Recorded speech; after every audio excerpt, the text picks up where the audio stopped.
नमस्कार सर्वांना, स्वागत आहे तुमचे आजच्या या मिनी ब्लॉगमध्ये। तर ज्या गृहिणी आहेत ज्यांना सकाळ संध्याकाळ किचनमध्ये न चुकता स्वयंपाक बनवावा लागतो, तर एखाद दिवशी जरी त्यांना आयतं जेवण मिळालं तर त्यांचा तो जो आनंद आहे तर तो बघा गगनामध्ये मावत नाही।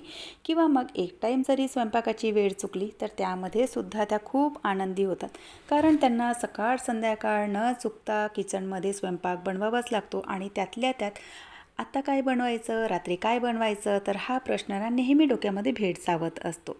तर चला, आयतं जेवण तर आपल्याला कोणीही देणार नाही, आपलं जे स्वयंपाकाचं काम आहे तर ते आपल्यालाच करावं लागणार आहे। पण त्यातल्या त्यात कधी कधी असं वाटतं की आयती भाजी चिरून जर असली किंवा सगळं जर आलं लसणाची पेस्ट म्हणा किंवा कांदे बिंदे सगळे आयते चिरलेले असले की स्वयंपाक बनवण्यामध्ये ना एक वेगळाच मजा असतो। पण कधी कधी ना ते सुद्धा नशिबी येत नाही, म्हणजे ऐन वेळेवर भाजी चिरावी लागते किंवा आलं लसणाची पेस्ट बनवावी लागते। आज माझ्या इथे सुद्धा तसंच झालं, आलं लसणाची पेस्ट ना संपलेली होती आणि ऐन स्वयंपाक बनवायच्या वेळेवर ना मी हे आलं लसणाची जी पेस्ट आहे तर ती बनवायला घेतली।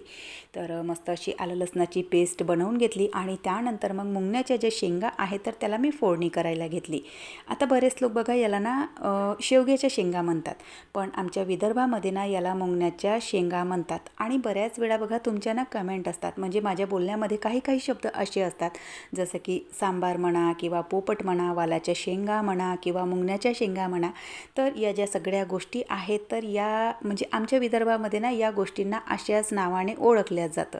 आणि मलासुद्धा छान वाटतं की आपली जी म्हणजे भाषा आहे, आपल्या विदर्भातली जी भाषा आहे, कोथिंबीर न म्हणता सांबार म्हणणं किंवा शेवगा न म्हणता मुंगण्याच्या शेंगा म्हणणं, पावटा न म्हणता पोपट म्हणणं, वालाच्या शेंगा म्हणणं, तर या सगळ्या ज्या गोष्टी आहेत तर त्या आमच्या इकडे बोलल्या जातात आणि मी तशीच बोलते।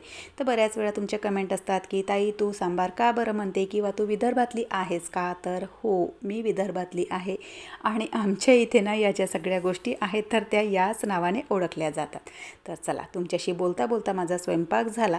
शेंगांची भाजी थोडीशी शिजायची होती, तोपर्यंत मी इथे जे भांडे होते तर ते स्वच्छ करायला घेतले। कारण बघा ज्या गृहिणी आहेत तर त्यांचं ना नेहमी चालू असतं की इतका वेळ माझ्याकडे आहे तर या वेळेमध्ये काय करायचं। तर भांडे आटोपले आणि कदाचित म्हणूनच त्या बायांना ना होममेकर म्हटलं जात असावं। तर चलो, बाय।